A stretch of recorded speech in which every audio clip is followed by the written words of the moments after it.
Good morning dear students. एक बार फिर से आप सभी का स्वागत है। हम फिफ्थ चैप्टर पढ़ रहे थे जिसमें हमने ऑलमोस्ट सभी कॉन्सेप्ट्स जो आईनी अकबरी कृषि संबंध जो चैप्टर था हमारा उससे रिलेटेड थे वो पढ़ लिए थे। आज हम इस चैप्टर के जो एमसीक्यू है, शॉर्ट आंसर टाइप क्वेश्चन, उसको पढ़ेंगे। बहुत ज़रूरी ये क्लास रहेगी आज की, खासकर इस चैप्टर के पॉइंट ऑफ व्यू से, क्योंकि इसमें जो एग्ज़ाम में छोटे क्वेश्चन आते हैं उसको भी हम डिस्कस करेंगे। एक एक नंबर के 10 क्वेश्चन, उसमें इस चैप्टर के भी क्वेश्चन पूछे जाते हैं। तो मैंने कोशिश की है कि जो 20-25 और जो क्वेश्चन बैंक हमारा बना था पिछले सेकंड चैप्टर में हमने किया था, उसको और ज़्यादा बढ़ाया जाए ताकि एग्ज़ामिनेशन में आप लोगों को मदद मिले। तो आप ध्यान से इसको देखेंगे, सुनेंगे, और जो क्वेश्चंस हम इसमें करेंगे एमसीक्यू टाइप में, या फिर एमसीक्यू भी नहीं बोल सकते, लेकिन शॉर्ट आंसर टाइप जो क्वेश्चन है उनको हम करने जा रहे हैं।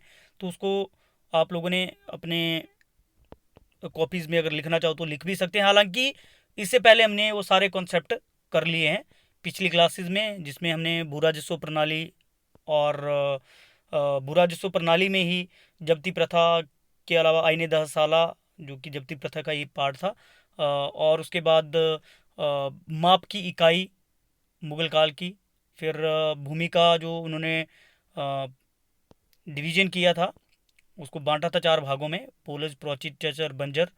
उसके अतिरिक्त खुदा कास्त, पाही कास्त, ज़मींदारी व्यवस्था, इन सब के बारे में डिटेल में पढ़ा था। पिछली क्लास में मैंने टोडरमल, अबुल फजल, आईन अकबरी और अकबरनामा के बारे में भी बड़े डिटेल में पढ़ लिया है।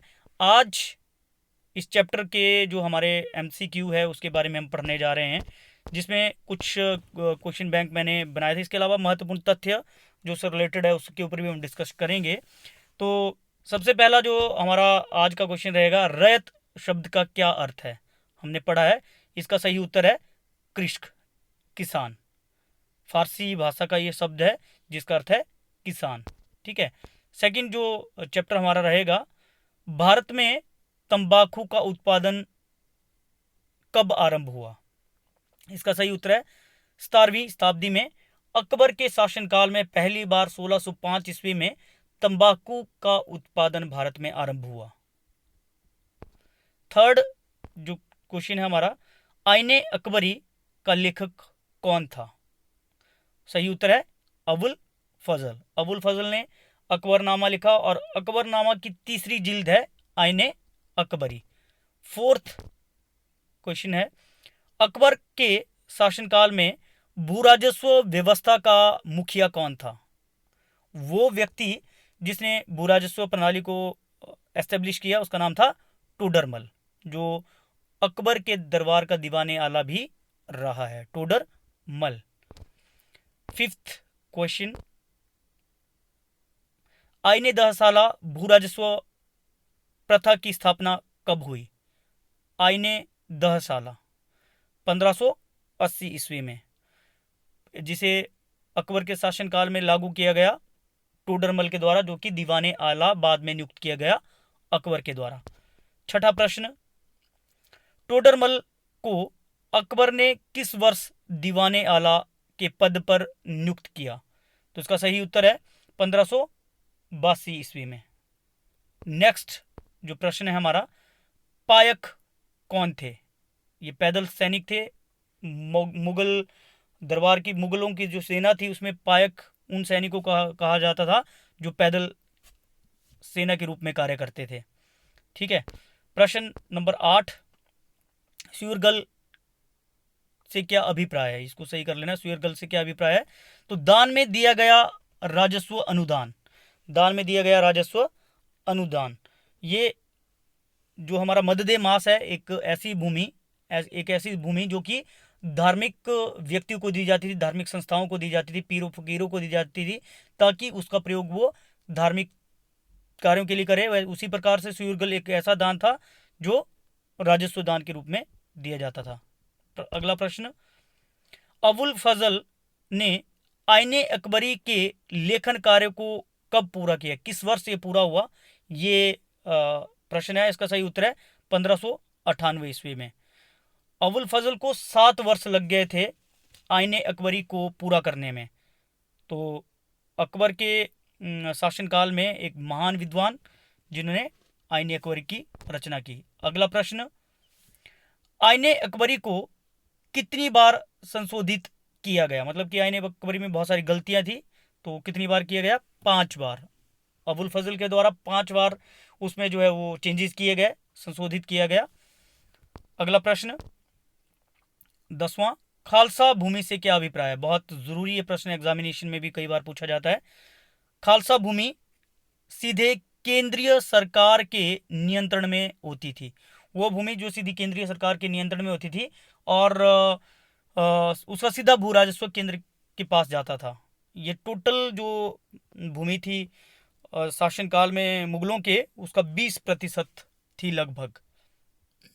नेक्स्ट है प्रश्न नंबर 11। 10 हो गया, इसको आपने ठीक कर लेना है, 10 समझना पड़ेगा इसको। जमा से क्या अभिप्राय है? जमा कर की निर्धारित राशि थी, हमने पिछली क्लास में पढ़ा था, कर की निर्धारित राशि। हासिल, अगला जो प्रश्न है हमारा, हासिल से क्या अभिप्राय है? तो हासिल वसूल की गई वास्तविक राशि थी जो कि वसूल की जाती थी। अगला प्रश्न, प्रश्न नंबर 12, प्राथमिक जमींदार कौन थे? इसका सही उत्तर है जिनके पास विस्तृत व्यक्तिगत जमीन होती थी उन्हें प्राथमिक जमींदार कहा जाता था। अगला प्रश्न, प्रश्न नंबर 13, मुगल काल में भू राजस्व को अन्य किस नाम से जाना जाता है? ये आपको आना चाहिए क्योंकि बहुत बार हमने डिस्कस किया। इसका उत्तर है खिराज। ये हमने पहले दिन भी पढ़ा था, पहले भाग में। तो मुगल काल में भू राजस्व को अन्य किस नाम से जाना जाता था? खिराज। अगला प्रश्न, प्रश्न नंबर 14, पोलस क्या है? ये भी बहुत ज़रूरी क्वेश्चन एग्जामिनेशन में आता है। मुगल काल में सबसे उपजाऊ भूमि को पोलस कहा जाता था, जिसमें वर्ष में 2 बार खेती की जाती थी। उस भूमि पर वर्ष में 2 बार खेती की जाती थी and it was one of the most productive land. ठीक है। अगला प्रश्न, प्रश्न नंबर 15, तकावी से क्या अभिप्राय है? ये भी एक कर था जो कि मुगल शासकों के द्वारा किसानों को हल, बीज और औजार खरीदने के लिए दिया जाता था। कर जो कि मुगल शासकों के द्वारा किसानों को हल, बीज और औजार खरीदने के लिए दिया जाता था, क्योंकि मुगल शासक ज़्यादा से ज़्यादा भूमि को कृषि के अधीन लाना चाहते थे। अगर कई बार जो है इस प्रकार की भूमि पे प्राकृतिक आपदाएं आ जाए और प्रोडक्शन ना हो, तो ऐसी परिस्थितियों में मुगल शासक जो भू राजस्व था उसको नहीं लेते थे। अगला प्रश्न है प्रश्न नंबर 16, कनकूत शब्द का अर्थ स्पष्ट करो। कनकूत ये मुगल शासनकाल में भू राजस्व प्रणाली का एक रूप थी। भू राजस्व प्रणाली कुल उपज पर जो भू राजस्व लिया जाता था, कितनी उपज होती थी उस पर भू राजस्व निर्धारित किया जाता था, उसको कनकूत कहा जाता है। प्रश्न नंबर 17, बटाई प्रणाली को अन्य किस नाम से जाना जाता है? हमने पिछले कल भी पढ़ा था, भाओली। बटाई प्रणाली को अन्य किस नाम से जाना जाता है? तो भाओली। अगला प्रश्न, प्रश्न नंबर 18, मुगल काल में अमीर गुजार कौन था? भू राजस्व का अधिकारी था। परगने के लेवल पे, डिस्ट्रिक्ट लेवल पे इस प्रकार के अधिकारियों की नियुक्ति की जाती थी और इनका मुख्य कार्य होता था भू राजस्व इकट्ठा करना। अमीर गुजार एग्जामिनेशन में क्वेश्चन आता है। अगला प्रश्न, अगर 2 नंबर के भी आएंगे तब भी आप लिख सकते हो। मुगल काल में गांव के मुखिया को क्या कहा जाता था? तो मुकद्दम या मंडल। ये भी क्वेश्चन एग्जामिनेशन में आते हैं। अगला प्रश्न, प्रश्न नंबर 20, मुगल काल में भूमिहीन किसान क्या कहलाते थे? भूमिहीन किसान मुगल काल में क्या कहलाते थे? उत्तर है कमीन। अगला प्रश्न, प्रश्न नंबर 21, वैसे प्रश्न नंबर 22 हो गया है। मुगल काल में वह किसान जो अपने गांव में रहकर परिवार की सहायता से खेती करते थे उन्हें क्या कहा जाता था? ये प्रश्न आप लोगों को आना चाहिए। इसका सही उत्तर है खुदा कास्त। वह किसान जो अपने गांव में, उसी गांव में जिस गांव में रहता है, वो अपनी परिवार की सहायता से उसी गांव में क्या करता है? खेती करता है, उसे खुदा कास्त किसान कहा जाता है। अगला प्रश्न, मुगल काल में वह किसान जिनके खेत तथा निवास स्थान किसी दूसरे गांव में होते थे उन्हें क्या कहा जाता था?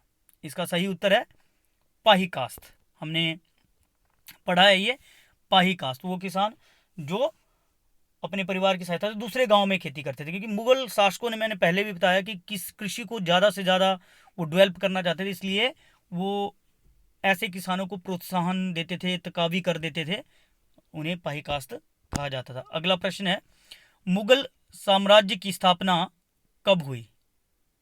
तो ये सही उत्तर है इसका 1526 ईस्वी में बाबर ने की थी। 1526 ईस्वी में पानीपत की पहली लड़ाई में विजय प्राप्त करके दिल्ली सल्तनत के अंतिम जो सुल्तान था इब्राहिम लोदी, उसको पराजित करके भारत में मुगल साम्राज्य की स्थापना की थी। अगला प्रश्न, मुगल साम्राज्य का संस्थापक कौन था? तो वही बात अभी हमने डिस्कस की, बाबर। प्रश्न नंबर 25, मुगल साम्राज्य की स्थापना से पहले भारत पर किस वंश का शासन था? तो अभी हमने बात की अंतिम शासक इब्राहिम लोदी, तो कौन सा वंश था? लोदी वंश। प्रश्न नंबर 26, अबुल फजल कौन था? ये पहले भी हमने डिस्कस किया है, आपको आना चाहिए। अकबरनामा और आईने अकबरी का लेखक और अकबर के 9 रत्नों में से एक, अकबर के दरबार का महान विद्वान, राजनीतिज्ञ। और last but not the least, Todarmal.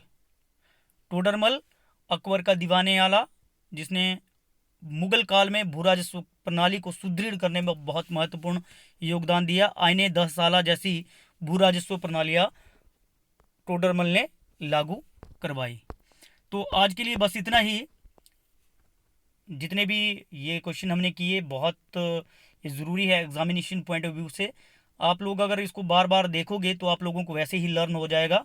कोशिश कीजिए कि ये इस प्रकार की वीडियो को आप 1-2 बार अगर देखोगे तो 10 मिनट में आप एक बार भी रिवाइज कर पाओगे, 20 मिनट में 2 बार, और आधा घंटा देखते हो 3 बार, और वैसे ही आपको सारे कॉन्सेप्ट याद हो जाएंगे। अगर आपको वीडियो अच्छी लगी हो तो उसको लाइक भी करें, सब्सक्राइब भी करें, और नोट्स आप लोगों ने बना लेने हैं इस चैप्टर के। जो पिछले हमारा 5th चैप्टर है, उसमें मैंने पहले भी आप लोगों को पूरे नोट्स जो है वो भेज दिए हैं। तो आज के लिए बस इतना ही। अच्छा, थोड़ा सा एक और डिस्कस मैं करना चाहता था कि सेकंड चैप्टर हमने इसका किया है, इस चैप्टर का इस कक्षा का सेकंड चैप्टर, जिसमें हमने मौर्य साम्राज्य, महाजनपद काल, गुप्त काल के बारे में किया। मैंने सारे नोट्स जो है उसमें आप लोगों को ऑलमोस्ट भेज दिए बना के, उस वीडियोज़ में ही नोट्स हैं, आप लोगों ने वहाँ से लिखना है। अगर आप लोगों को लगता है कि फिर भी कुछ रह गया है तो आप लोग कमेंट बॉक्स में जाकर मुझे लिख सकते हो, ताकि मैं फिर से आप लोगों को वो प्रोवाइड करवा सकूं। वैसे मैंने कोशिश की है उसमें कि सारे हो जाए, जिस प्रकार से इस चैप्टर में हमने कोशिश की। अच्छा, इस चैप्टर में 1-2 थोड़ा सा रह जाता है, डायरेक्ट क्वेश्चन मैंने तैयार नहीं किए हैं। जैसे 2 क्वेश्चन डायरेक्ट है कि मुगल शासनकाल की भू राजस्व प्रणाली की मुख्य विशेषताओं के बारे में आप क्या जानते हैं? तो उसमें मुगल काल की भू राजस्व प्रणाली, हालांकि हमने किया हुआ है, लेकिन फिर भी आप लोगों ने करना है कि मुगल काल में भू राजस्व प्रणाली बहुत अच्छी थी। भूमि का वर्गीकरण किया था, भूमि को उपज के आधार पर बांटा गया था, जिसमें पोलज, प्रौती, चचर और बंजर भूमियाँ थी। बाकी भूमि की उपज के हिसाब से ही भू राजस्व लिया जाता था। जैसे चचर और पोलज और प्रौती से 1/3 भाग लिया जाता था, जबकि चचर और बंजर से बहुत कम भू राजस्व लिया जाता था। इसके अलावा मुगल शासनकाल में भूमि को मापने की प्रणाली अकबर ने आरंभ की। उसके बाद बहुत सारी और भू राजस्व प्रणालियाँ थी जो कि अकबर के शासनकाल में लागू हुई। मुगल शासकों ने भूमि को खेती के अधीन लाने के लिए बहुत सारे प्रयास किए, तकावी कर लागू किए, और बहुत सारे जो है फैसिलिटीज़ किसानों को दी, ताकि ज़्यादा से ज़्यादा लोगों को भूमि के अधीन लाया जा सके। तो इस प्रकार से आप लोगों ने ये कर लेना है सारा। बाकी नेक्स्ट जो क्लास है उसमें हम मिलेंगे फिर से एक और नया टॉपिक लेके। तो तब के लिए thank you and have a nice day.